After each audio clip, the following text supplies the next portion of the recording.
যে হাশেম যে লোকটা ওনাকে এইখানে বিষয়টা আমি ভাবে পুঙ্খানুপুঙ্খানুভাবে দেখেছি। সে একাধিক হত্যা মামলার আসামি, তার ফাঁসি হয়েছিল। এই আওয়ামী লীগ থেকে আসার পরে তাকে আবার ছাড় দিচ্ছে, দেওয়ার পরে সে যুবলীগের একটা ছেলে নেতা সোহাগকে সে আবার হত্যা করেছে। এই যে অন্তর্বর্তীকালীন সরকার আছে সে কিন্তু দ্রুত পদক্ষেপ নিয়েছে এবং পাশাপাশি দেখলাম জামাত তাকে বহিষ্কার করেছে হাশেমকে, এবং বিএনপিও সেখানে ছোটখাটো একটু মিছিলও করেছে। এইটা আসলে আমি মনে করি এটা জনগণকে খুশি করার জন্য বা একটা সমস্যা সৃষ্টি হওয়ার জন্য। এখানে ধন্যবাদ হাসিনা আপা আপনাকে, আপনার জনপ্রিয় টেবিল টক শোতে আপনি সবসময় সঞ্চালন করে থাকেন। তবে আজকে আমি এখানে হাসিনুর রহমান বীর প্রতীক, তাকে আমি স্যালুট জানাই। মুক্তিযোদ্ধাদেরকে আমরা সবসময় সম্মান করি এবং তিনি এখানে আছেন। এরপর আছেন মেজর ওয়াদুদ সাহেব, অবসরপ্রাপ্ত মেজর মাহফুজ। তাদের সামনে আসলে আমি কি বলবো মুক্তিযোদ্ধাদেরকে নিয়ে, আমি ঘাবড়াই গেছি একটু। আমি আরো কয়েক জায়গায় কিছু বলেছি, কিন্তু বিষয়টা হচ্ছে কি, আপনারা দেখেন যে একজন বীর প্রতীক, উনি জীবিত মুক্তিযোদ্ধাদের মধ্যে সর্বোচ্চ খেতাব হচ্ছে বীর উত্তম। সেই বীর উত্তম খেতাবপ্রাপ্ত শাহজাহান ওমর সাহেব, তিনি কিন্তু এই আওয়ামী লীগের লোভে হোক টোপে হোক 2024 সালের 7ই জানুয়ারি নির্বাচনে গিয়েছেন।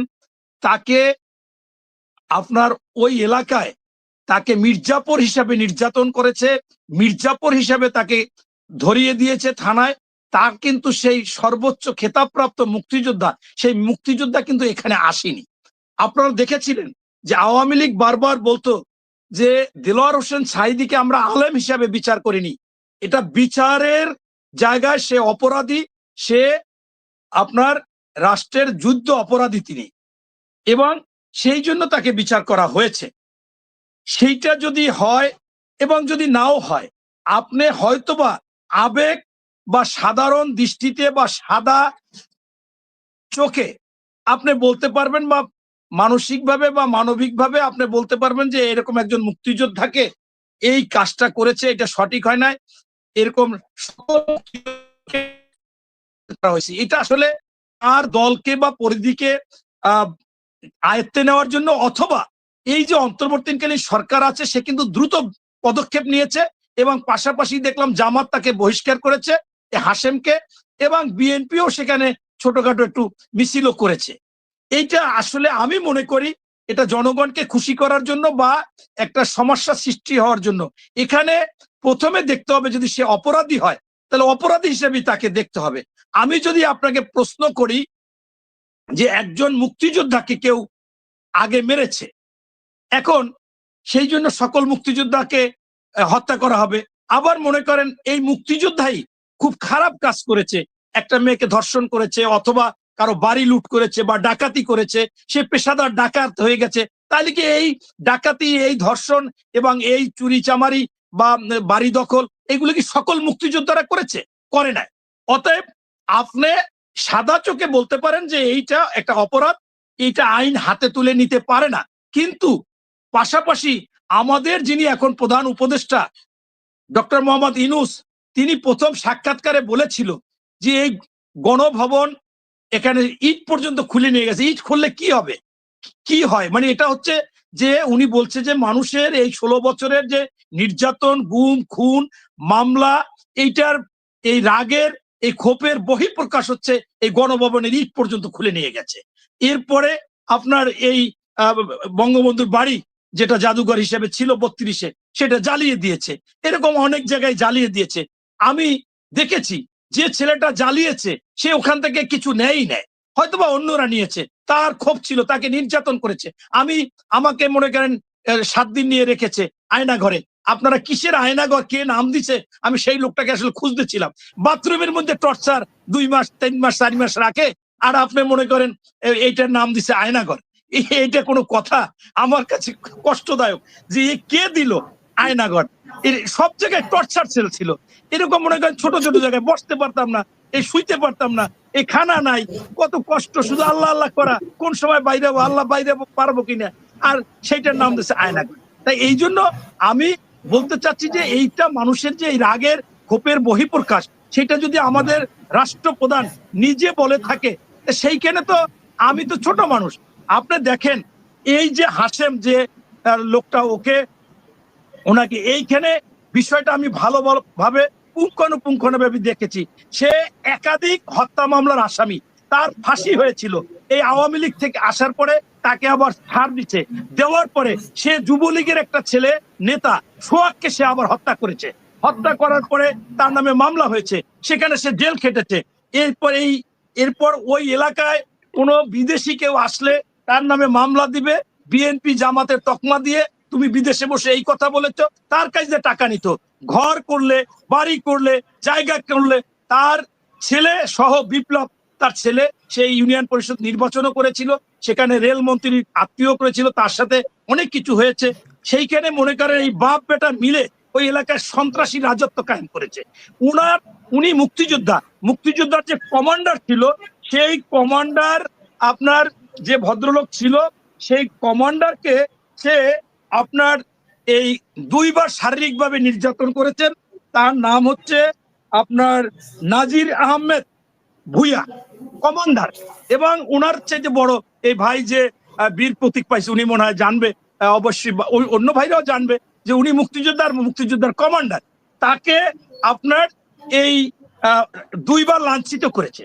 এরপরে আপনার একজন লোক, তিনি একটা ব্যাংকার ছিল, উনারই বন্ধু মানুষ, সেই ব্যক্তিকে উনি, ওনার নামই নাম আব্দুল হাই মজুমদার। এই আব্দুল হাই মজুমদারকে ওনার স্ত্রী সাক্ষাৎকার দিয়েছে, মারা গেছে ভদ্রলোক। তাকে একবার তার সাথে তর্ক হয়, তাকে তার ছেলে বলছে এই গালিগালাজ দিয়ে পুকুরে নামাইছে। পুকুরে নামাইয়া 2-3 ঘন্টা দাঁড় করে রেখেছে। আপনি একজন ব্যাংকের জিএম, ম্যানেজার ছিল, এজিএম। এখন সেই ভদ্রলোক কি ধরনের কি করতে পারে। এরপর আপনার 88 সালে উনি ওই এলাকায় একটা স্কুলে কিছু লোকজন, পোলাপান মিলে, ছাত্ররা মিলে একটা ইফতার পার্টি দিয়েছে। ইফতার পার্টিটা করবে, একটু আলোচনা করবে। এই সময় উনি যখনই জানছে যে এটা তো জামাত শিবির টিবির থাকতে পারে এবং একটু ইসলামিক লোকেরাই তো আসলে এগুলো করে, তখন উনি বলছে এটা চলবে না, এখানে আমি ফুটবল খেলা দেবো। সেইখানে উনি ফুটবল খেলা দিল। এই রোজার মধ্যে ফুটবল খেলা চললো। শেষমেশ অনেক লোকজন বললো যে ওরা যেহেতু একটু অবস্থা করেছে, ইফতারিটা হোক। এই ইফতারির টাইমে তাদেরকে বললো আচ্ছা ইফতারি করো তোমরা। এই যে বিষয়, এটাকে আপনার এই যে হাসেম, যে তাকে অপমানিত করেছে বা লাঞ্ছিত করেছে, সেই হাসেমের ভাই একটা স্কুলের ম্যানেজিং কমিটিতে নির্বাচন করেছিল, তার প্রতিদ্বন্দ্বী উনি ছিল। সেই হাসেমের ভাইকে লাঠি দিয়ে পুকুরে ফেলাই দিচ্ছে, ক্ষেতের মধ্যে চলে গেছে। আপনার এই রকম অপকর্ম সে করেছে। এই অপকর্ম করলে তাকে আপনি কি বলবেন? আমরা তো আসলে আগে দেখেছি, যদিও আইন হাতে তোলার পক্ষে আমি না, কিন্তু আমরা দেখেছি আগে ধর্ষক ধরলে তার চুল কামাই দিত, মাথা কামাই দিত, আলকাতরা লাগাইতো, অথবা জুতার মালা পড়াইতো। একটা চোর ধরলে সাধারণত বিচারে না দিয়ে চিন্তা করতো দেই এইভাবে ছাইড়ে দিও, লজ্জা শরমক, জুতা দিত। ডাকাইতে আপনার প্রতারক, এখনো অনেক উকিল প্রতারককে ধরে মানে সে উকিল না, উকিলের সাইনবোর্ড লাগাইছে, আমি প্রায় দেখি। সেইটা ওনারা করে কি, ওই উকিলরা ধরে তার গলায় জুতা মালা দেয়, দিয়ে একটা লেখা দিয়ে দেয় যে সে উকিল না, সে প্রতারক। এখন এই প্রতারক, টাউট, চিটার, বাটফার, এদেরকে যদি এইটা করে, এইটা আমার কাছে মনে হচ্ছে যে এক ধরনের মোটামুটি এটা লজ্জাজনক পরিস্থিতিতে পড়লে পরবর্তীতে নাও করতে পারে। এই জন্য কিন্তু সমাজ যদি করে, এটা বিরাট একটা আইন লঙ্ঘন হয় কিনা আমি জানি না। আমি তো আইনজীবীদের কি এটা দেখেছি যে অনেককে এরকম ধরে, এরকম ঘুরাইয়া ছবি টবি তুলে তারপর ছেড়ে দেয়। এই জন্য এই লোকটা 8টি মামলার আসামি, 8টি মামলার বর্তমান আসামি, তিনি 8টা মামলার বর্তমান আসামি। এখন এই 9টি না, আমি কোন জায়গায় দেখেছি 7টি, কোন জায়গায় দেখেছি 8টি, কোন জায়গায় 9টি। আমি এই জন্য গড় করছি যে 8টি হবে। তো যাই হোক 9টি। আমি পত্রিকা এক এক পত্রিকা এক একটা ইনফরমেশন দিয়ে থাকি মিসগান। যাই হোক, যে কয়টি মামলার আসামি উনি গ্রেফতার হয়নি কেন সেটা আমাদের একজন প্রশ্ন করেছে যে মামলা। আমার কথা হচ্ছে কি, আমি আপনার কাছে উল্টাপাইলে প্রশ্ন করতে চাই যে এই ভদ্রলোককে নাকি আওয়ামী লীগও 4-5 বার জুতা পিটাটিটা করেছে, মারধর দিয়েছে, তখন কোন এই পেপার পত্রিকায় মিডিয়াতে কেন লেখলো না যে এই আওয়ামী লীগ মুক্তিযোদ্ধারে ধরে মারছে, আবার তারই দলের লোকের ধরে মারছে, একজন মুরাব্বিকে মারছে? এরকম কিন্তু আসে না। এরকম শত শত মুক্তিযোদ্ধাদের মারপিট করেছে, তার বাড়িঘর দখল করেছে, তার মুক্তিযোদ্ধা সার্টিফিকেট সনদ ক্যান্সেল করেছে, 2200 কতটা সার্টিফিকেট এখন বর্তমানে বলছে যে এটা ভুয়া। আপনারা দেখেছিলেন যে বিভিন্ন পত্রপত্রিকায় 2000 মুক্তিযোদ্ধা যাদের বয়স 7 বছর ছিল এর নিচে। এই যে বিষয়গুলো, এগুলো কিন্তু বহুত হয়েছে, কিন্তু আজকে অন্তর্বর্তীকালীন সরকারকে বিপদে ফেলাবার জন্য, এদেরকে ছোট করার জন্য, এদের যাতে ব্যর্থ হয় এইটা করার জন্য ভারত যেভাবে স্পষ্টভাবে আপনার তারা একেবারে ষড়যন্ত্রের জন্য সবসময় তৈরি, যে কোনো সময় এই শেখ হাসিনার সাথে একাত্মতা ঘোষণা তো করেছি, এবং এই দেশে এই ষড়যন্ত্র করে অনেক কিছু করতে চায়। ইতিমধ্যে আপনি বহু টকশো করেছেন, এই যে আন্দোলনগুলো সম্পূর্ণ ভুয়া, এবং ভারত বিশ্বে মনে হয় এখন 1 নম্বরে আছে মিথ্যা তথ্য, ভুয়া তথ্য ও গুজব প্রচারণায় 1 নম্বরে, এবং যা করতেছে একটাও সত্য না।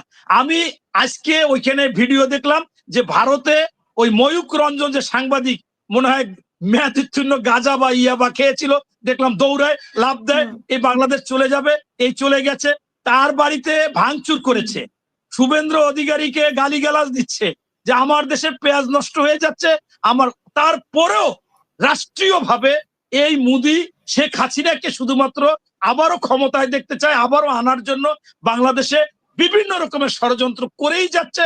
যে ষড়যন্ত্র আমাদের বাংলাদেশের সেনাবাহিনী, বিডিআর, মানে বিজিবি, বিডিআর বললে ভুল হবে, এরা এবং দেশপ্রেমিক জনতা যারা আছে এখনো তারা হুঙ্কার দিচ্ছে, এবং তাদের আত্মবিশ্বাস যে বাংলাদেশে 93% মুসলমান, তোমরা যতই হুঙ্কার দাও, আমরা ইমানি শক্তি আছে, আমাদের এক একটা মাদ্রাসা একটা ক্যান্টনমেন্ট, এবং প্রয়োজনে আর্মিরা এসে সেখানে ট্রেনিং দিবে, এই ইমানি ব্যক্তিদের দিয়ে তোমাদের সাথে যুদ্ধ করব, তোমরা পারবা না। তোমাদের আশেপাশে সব দেশগুলো তোমাদের যে আছে তারা কেউই তোমাদের মিত্র না, সবাই শত্রু। এমনকি এশিয়া মহাদেশের মধ্যে তোমাদের একটা দেশ নাই, অতএব তোমরা হুঙ্কার দিও না। এই কথা বুঝিয়ে দেওয়ার পরে তারা কিন্তু অনেকটা থেমেছে। তাই আমি বলতে চাচ্ছি এইটা একটা সম্পূর্ণ ষড়যন্ত্র, এবং বাংলাদেশে যতক্ষণ পর্যন্ত এই অন্তর্বর্তীকালীন সরকার যারা অবৈধ অর্জন করেছে, বাংলাদেশে গুম খুন হত্যা করেছে এবং আপনার দুর্নীতি করেছে, আইন শব্দ যখন শেখ হাসিনাকে রং ওই দিন থেকে তিনি শপথ নিয়েছিলেন যে এই কোট সেই কোট আমার পেডিকোট বানাই ফেলাবো, এবং উনি নিজে বলেছে যে আমি শুধু ছিলাম যে কবে ক্ষমতায় আসবো, এক কাপুরে খালদা জিয়ারে নামাই দেবে। এরকম একজন হিংসুক তিনি বাংলাদেশে কি না কি করতে পারে, এই সুযোগ পাইয়েই এগুলো করতেছে। বরঞ্চ আমি মনে করি যে অবশ্যই জামাত তাদের 2 জনকে বহিষ্কার করেছে, বিএনপি ওখানে একটা মিছিল করেছে, কিন্তু আমি মনে করি যে এই লোকটাকে জুতার মালা দিয়ে শুধু ওই ঘুরানো উচিত ছিল না, জুতার মালা দিয়ে থানার দিকে নিয়ে যাইয়া থানায় কয়েকটা মামলা দিয়ে ওনাকে গ্রেপ্তার করাই দেওয়া উচিত ছিল। এইটাই হলে আর একটু ভালো হতো। এটা আমার দৃষ্টিকোণ থেকে। আমি এখনো বলি আইন হাতে তুলে নেওয়া ঠিক না, কিন্তু এই ধরনের সন্ত্রাসী, এই ধরনের দখলবাজ, এই ধরনের চাঁদাবাজ, এই ধরনের খুনি, এই ধরনের যারা ফাঁসি হয়েছিল, এই ধরনের যারা জেলে, তাদের কোনো মুক্তিযোদ্ধা পরিচয় না। তাইলে যদি সেইটা কেউ মুক্তিযোদ্ধা মনে করে, তা আমি বলবো বাংলাদেশে যদি কোনো মুক্তিযুদ্ধ অপরাধ করে তো ওই ব্যক্তির সেই অপরাধ স্বীকার করে নিতে হবে। কেউ যদি ধর্ষক হয় তাহলে অন্য মুক্তিযোদ্ধারাও বলবে যে আমিও ধর্ষক। এইটা যদি হয় তাইলে আমি এটা সমর্থন দিতে পারি, নতুবা আমি বলবো আপনারাও বলুন যে অপরাধীর কোনো এই মুক্তিযোদ্ধা দিয়ে কোনো কাজ হবে না, অপরাধীর বিচার হতে হবে। এরকম অপরাধ মুক্তিযোদ্ধা হলে করতে পারে না, ও বিবেকহীন মুক্তিযোদ্ধা, ও বিবেকবান মুক্তিযোদ্ধা না, এটাই আসলে সত্য কথা। তারপরও আমি সকলকে আবেদন করব আপনারা আইন হাতে তুলে নেবেন না, এরকম অন্যায়কারী অপরাধকারী তাদেরকে আপনারা আইনের হাতে তুলে দেন এবং আপনারা প্রয়োজনে সেভাবে মামলা করেন। আমাদের নেতা জনাব তারেক রহমান সাহেব বারবার আমাদের প্রত্যেকদিন স্কাইবিতে বলে যে দখল, চাঁদাবাজ, সন্ত্রাসী চলবে না। ইতিমধ্যে আমাদের 1800 লোককে বহিষ্কারও করেছে। হয়তোবা অনেকে চিন্তা করতে পারে ইনশাল্লাহ আমাদের ভারপ্রাপ্ত চেয়ারম্যান মহোদয় তারেক রহমান সাহেব সবকিছু নিয়ন্ত্রণে নিয়ে আসবে এবং জনগণ যেভাবে চাবে জনগণের সরকারই তিনি দিবে। এবং বিএনপি হচ্ছে মুক্তিযুদ্ধের দল, বিএনপি প্রতিষ্ঠাতা, স্বাধীনতার ঘোষক, সেক্টর কমান্ডার, জেড ফোর্স অধিনায়ক, সফল রাষ্ট্রপ্রধান, সফল সেনাপ্রধান, যাকে জনতা এবং সিপাহীরা বিপ্লব করে ওনাকে ক্ষমতায় বসিয়েছিলেন। সেই নেতা ছিল নির্লোভ এবং নিঃস্বার্থপর এবং মানুষের দেশপ্রেমিক ছিল বিধায় সকলের কাছে গ্রহণযোগ্য। তাই আমরা মনে করি যে উনি একজন স্বাধীনতার ঘোষক, মুক্তিযোদ্ধা ছিলেন এবং সর্বোচ্চ খেতাব বীরুত্তম খেতাব পেয়েছিলেন। ওনার সহধর্মিণী তৎকালীন গ্রেপ্তার হয়েছিলেন বা তাকে আটকিয়ে রেখেছিলেন, তিনি প্রথম মহিলা মুক্তিযোদ্ধা। এছাড়া তার দুজন শিশু, তারাও তার সাথে ছিল, তারাও শিশু মুক্তিযোদ্ধা হিসাবে গণ্য। তাই বিএনপি মুক্তিযুদ্ধের দল, তারা কখনো মুক্তিযুদ্ধের অপমান সহ্য করবে না এবং এটা করার কথা না। আমরা দল প্রাথমিকভাবে এটা নিন্দা জানিয়েছে, পরবর্তীতে যে বিষয়গুলো এগুলো আইনের আওতায় আনার জন্য আহ্বান জানিয়েছে। ধন্যবাদ। অসংখ্য